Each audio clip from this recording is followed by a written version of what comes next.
Le strutture sanitarie regionali tornano gradualmente alla normale attività. La riapertura avverrà per fasi e con nuove regole di accesso ai servizi, al fine di limitare le possibilità di contagio ed evitare assembramenti. L'accesso alle strutture sanitarie deve avvenire previa prenotazione, sia per le prestazioni sanitarie che per quelle amministrative, privilegiando le attività da remoto, al fine di garantire un accesso in condizioni di sicurezza igienico-sanitaria.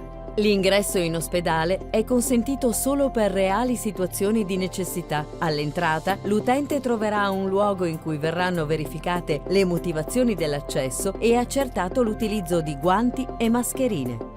Tutti gli ingressi saranno presidiati da personale sanitario che verificherà la temperatura corporea di chi si presenta. In caso di valori oltre i 37,5 gradi centigradi, l'utente dovrà tornare a casa, oppure, per prestazioni sanitarie indifferibili, dovrà accedere secondo le modalità definite dalla singola struttura sanitaria.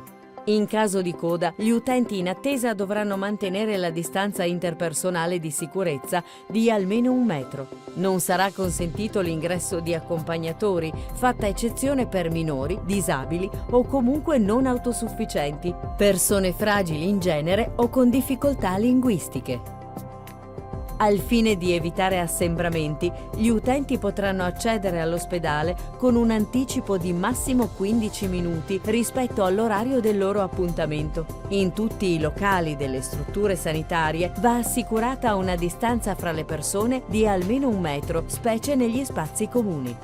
La Regione Veneto raccomanda infine la necessità di ridurre al minimo la permanenza negli spazi ristretti, come ascensori, servizi igienici, antibagno.